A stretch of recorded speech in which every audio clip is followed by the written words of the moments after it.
नमस्कार, सुबह की बड़ी खबर देख रहे हैं आप। आपके साथ मैं हूं ललित प्रजापति और शुरुआत करेंगे आम आदमी से जुड़ी हुई खबर और ये है ट्रांसपोर्टर्स की हड़ताल से जुड़ी हुई। परिवहन विभाग की चौकियों में भ्रष्टाचार, मध्य प्रदेश में डीजल पर सबसे ज्यादा वैट और ऐसी ही कई अन्य मांगों को लेकर मध्य प्रदेश के ट्रांसपोर्ट एसोसिएशन ने आज से हड़ताल का ऐलान कर दिया है। सभी ट्रांसपोर्ट संगठन आज से 12 अगस्त तक पूरी तरह से माल का परिवहन नहीं करेंगे। इतना ही नहीं, माल की बुकिंग भी इन्होंने बंद कर दी है और इसका सीधा असर इमरजेंसी सेवाओं पर पड़ेगा। दूध, दवा, फल, सब्जी, इन सब की सप्लाई अगर बंद होगी तो आम आदमी की मुश्किलें बढ़ना तय है। इंदौर में all India motor transport Congress की माने तो मध्य प्रदेश में 3 दिन तक रजिस्टर्ड 7 लाख ट्रक और दूसरे वाणिज्यिक वाहन नहीं चलेंगे। यदि इनकी मांग नहीं मानी गई तो फिर देशव्यापी चक्का जाम किया जाएगा।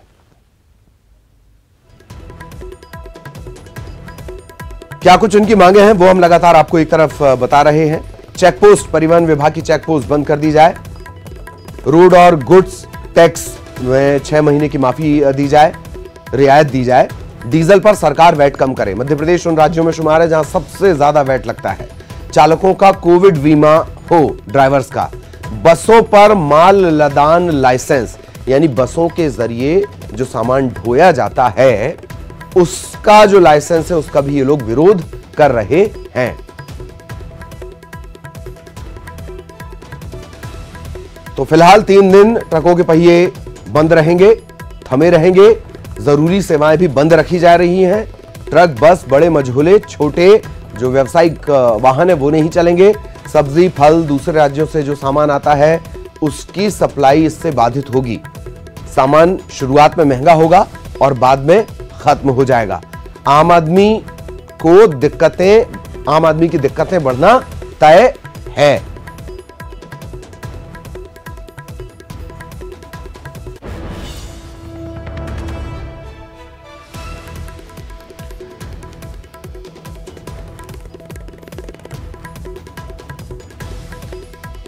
कहा यह भी गया है कि अगर मांगे नहीं मानी गई, कोई रास्ता नहीं निकाला गया तो फिर देशव्यापी चक्का जाम।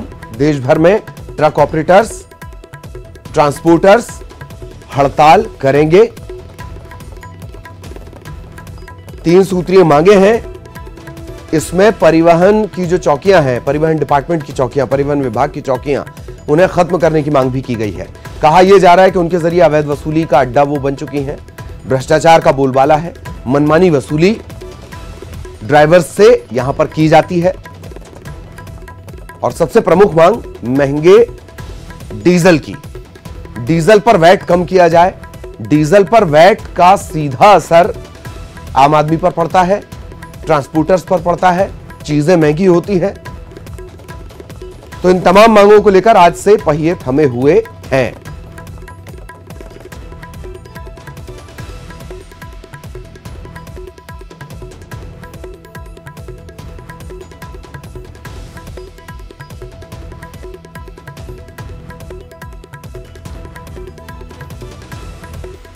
तो 12 अगस्त तक पहिए थमे रहेंगे। तमाम तरह की मांगे वो हम लगातार आपको बता रहे हैं और सहयोगी रंजना इस वक्त हमारे साथ जुड़ी हुई हैं। सीधा उनके पास आपको लिए चलेंगे। रंजना, क्या कुछ अपडेट, कोई पहल सरकार की तरफ से या ऑपरेटर संघ से अगर आपकी कोई बातचीत, कोई रिएक्शन उनका मिल पाया हो तो? रंजना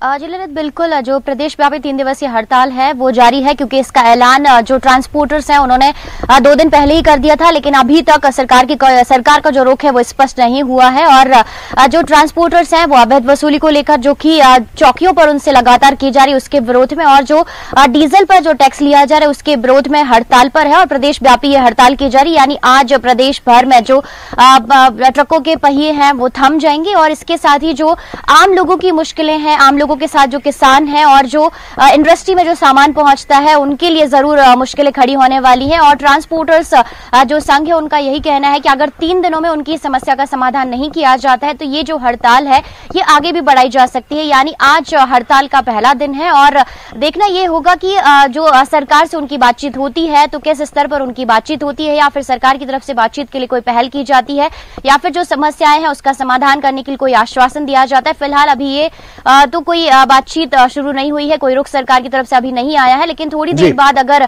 बातचीत होती है तो स्पष्ट हो पाएगा कि आखिर जो समस्याओं के निराकरण के लिए क्या बातचीत हुई है और क्या आश्वासन दिया गया है, और क्या 3 दिन के बाद जो ट्रांसपोर्टर संघ है उनका क्या रुख रहेगा। ललित जी जी जी, बहुत बहुत शुक्रिया रंजना इस तमाम जानकारी के लिए। सहयोगी रंजना हमारे साथ जुड़ी हुई थी, और क्या कुछ बातचीत होती है, क्या इसका हल निकालने की कोशिश होती है, इस पर भी लगातार नजर बनी हुई है। अगली खबर रायपुर से, और ये जुड़ी हुई है बस ऑपरेटर संघ से। बस ऑपरेटर संघ की आज एक अहम बैठक होने वाली है, और इस बैठक के बाद वो परिवहन मंत्री से भी, जो ऑपरेटर संघ है बस ऑपरेटर संघ, वो मुलाकात करेगा। 8 सूत्रीय मांगों को लेकर एक ज्ञापन सौंपने की तैयारी है। मांग पूरी न होने तक बस नहीं चलाएंगे, इस बात पर अड़ गए हैं बस ऑपरेटर्स।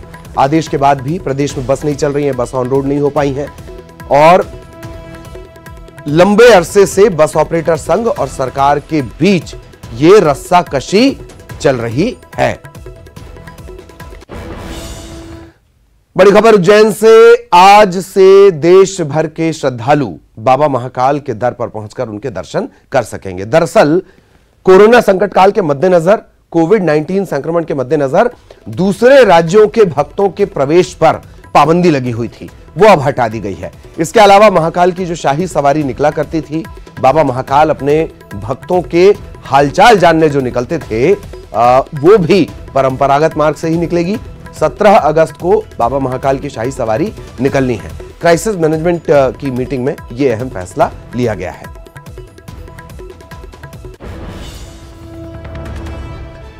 सहयोगी आनंद इस वक्त हमारे साथ जुड़े हुए हैं। आनंद, क्या कुछ अपडेट और क्या कुछ कहा है क्राइसिस मैनेजमेंट कमेटी की बैठक से, क्या कुछ और निकल कर आया है आनंद?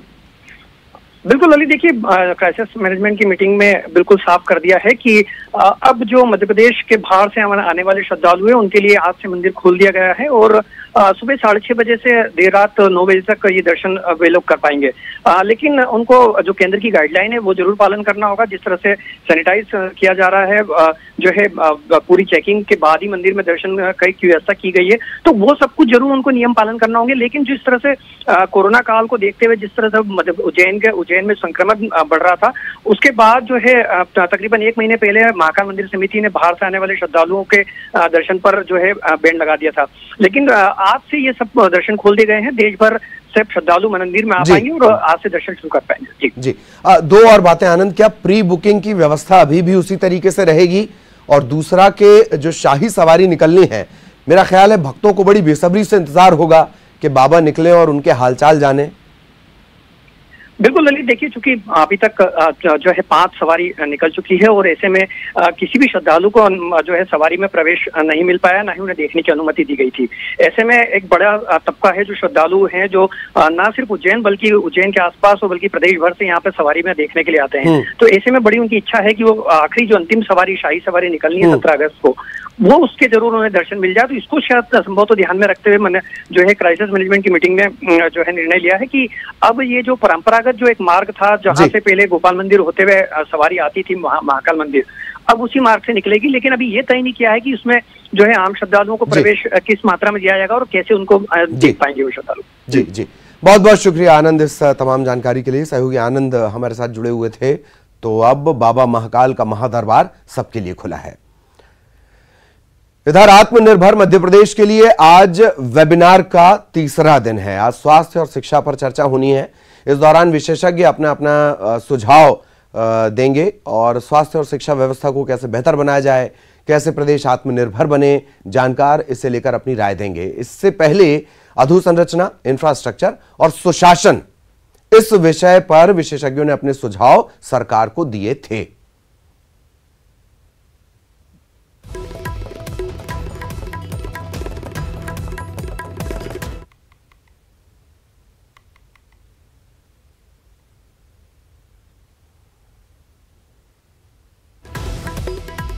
तो विशेषज्ञ अपनी राय देंगे वेबिनार के जरिए, ये एक कॉन्फ्रेंसिंग के जरिए, तकनीक के जरिए। आत्मनिर्भर मध्य प्रदेश के लिहाज से वेबिनार, और तीसरा दिन इसका आज है। सहयोगी रंजना हमारे साथ जुड़ी हुई है, एक बार फिर उनका हम रुख करेंगे। रंजना, स्वास्थ्य और शिक्षा सही मायने में मध्य प्रदेश के लिहाज से ये बेहद अहम है, दोनों ही विषय। रंजना।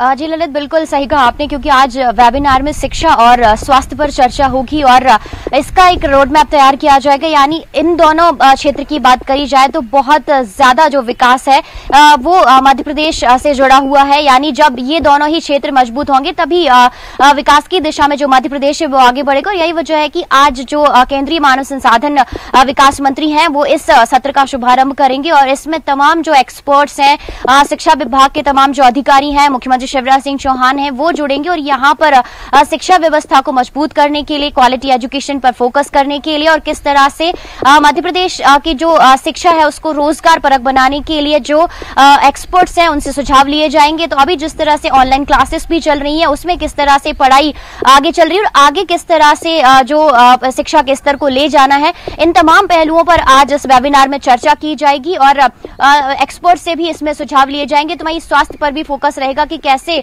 जो स्वास्थ्य सेवाएं हैं उसको बेहतर किया जाने और कौन सी वो सुविधाएं हैं जिन पर अभी ध्यान दिया जाना है, क्योंकि कोरोना संकट काल है, ऐसे में और भी जो स्वास्थ्य सुविधा उनको बेहतर किया जाना है ताकि इस संकट की घड़ी में जो कोई भी कमियां हैं वो मध्य प्रदेश के सामने ना रहे। तो कुल मिलाकर आज की जो बैठक है वो शिक्षा और स्वास्थ्य के लिहाज से बेहद महत्वपूर्ण भी कही जा सकती है और आत्मनिर्भर मध्य प्रदेश बनाने की दिशा में इन दोनों सेक्टर्स पर सबसे ज्यादा फोकस सरकार का भी। और यही वजह है कि यहाँ पर तमाम एक्सपर्ट से सुझाव लिए जाएंगे और फिर उन सुझावों पर अमल भी किया जाएगा।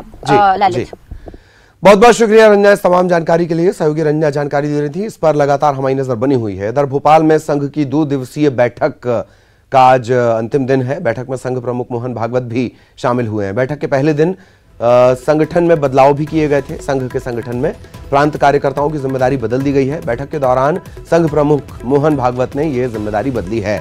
इसके अलावा कोरोना संकट के दौरान संघ की भूमिका की समीक्षा भी की गई है। और खबर इंदौर से है। पटवारी पर एफआईआर को लेकर अब कांग्रेस ने भी मोर्चा खोल दिया है। आज डीआईजी से कांग्रेस के नेता मिलेंगे। बीजेपी नेताओं पर एफआईआर को लेकर ये कांग्रेस नेता मिलने वाले हैं। बीजेपी नेताओं पर धारा 144 के उल्लंघन का आरोप लगाने को लेकर रात में कर्फ्यू के बावजूद झुंड बनाकर डीआईजी से बीजेपी के नेता मिले थे, ये कहना है कांग्रेस का। तो अब कांग्रेस इस मामले को लेकर डीआईजी से मिलने पहुंचेगी। सहयोगी अरुण इस वक्त हमारे साथ जुड़े हुए हैं, सीधा आपको इंदौर लिए चलेंगे। अरुण, ऐसा लगता है कि मामला भी तो कम से कम नहीं थमेगा, अभी और इसके कई पहलू इसके और सामने आने वाले हैं। आज क्या कुछ अपडेट?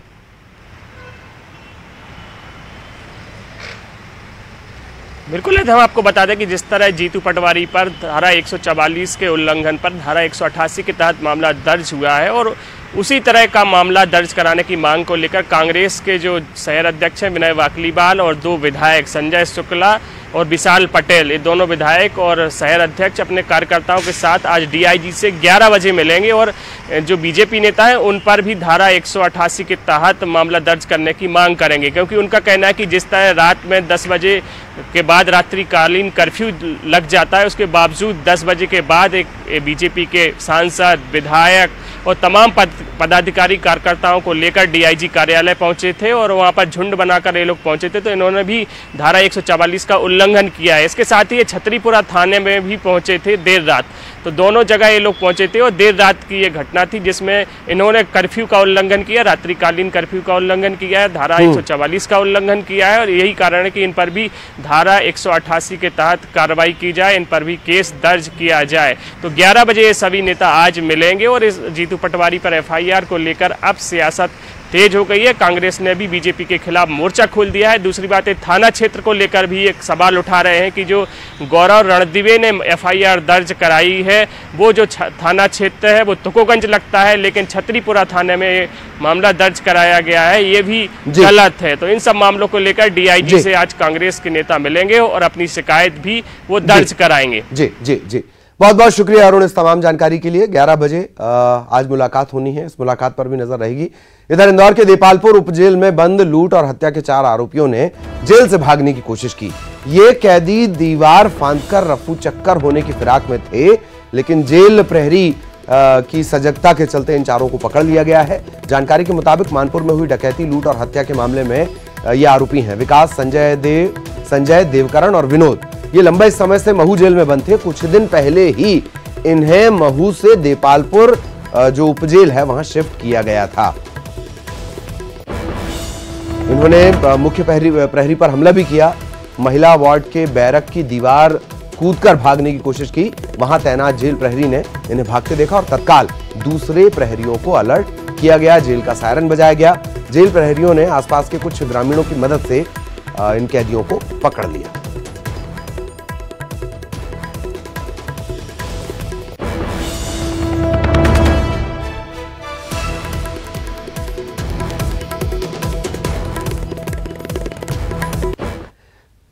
इंदौर में कोरोना का कहर जारी है। जिले में 208 नए मामले सामने आए हैं।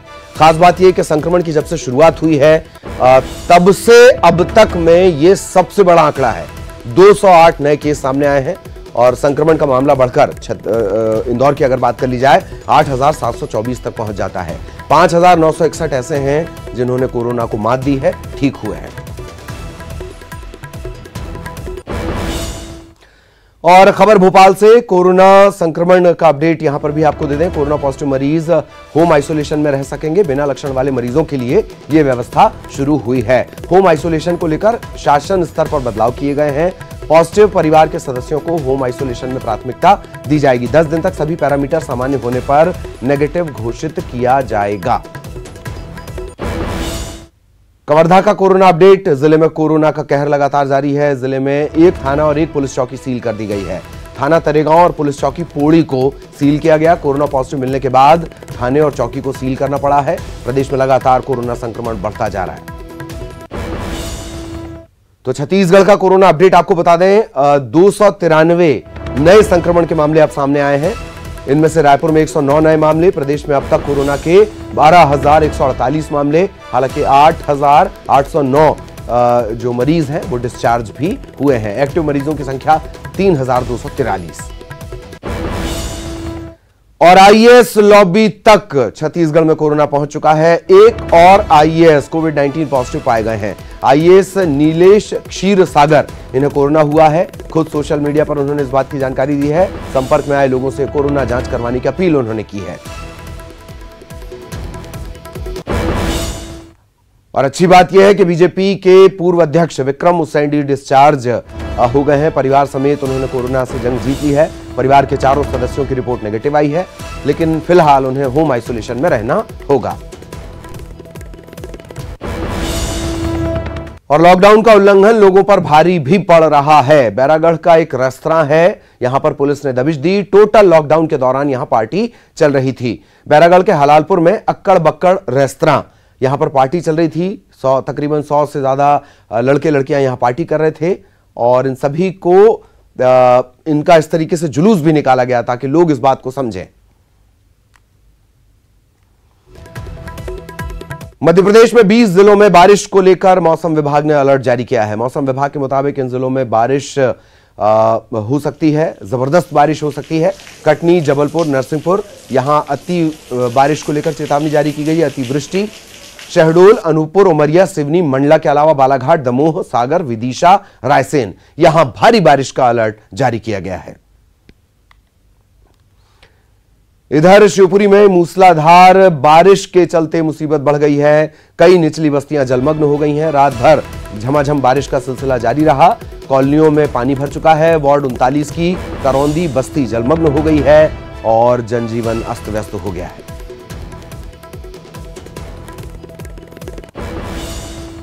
खबर बालोद से। ग्रामीण इलाकों में पुल और पुलिया में उफान है। जिले में दिन भर कल लगातार बारिश होती रही। बारिश के बाद पुल और पुलिया उफान पर है, लेकिन बावजूद इसके लोग जान जोखिम में डालकर पुल पार कर रहे हैं। सुरक्षा को लेकर कहीं कोई व्यवस्था नहीं है, लोग समझ नहीं रहे हैं।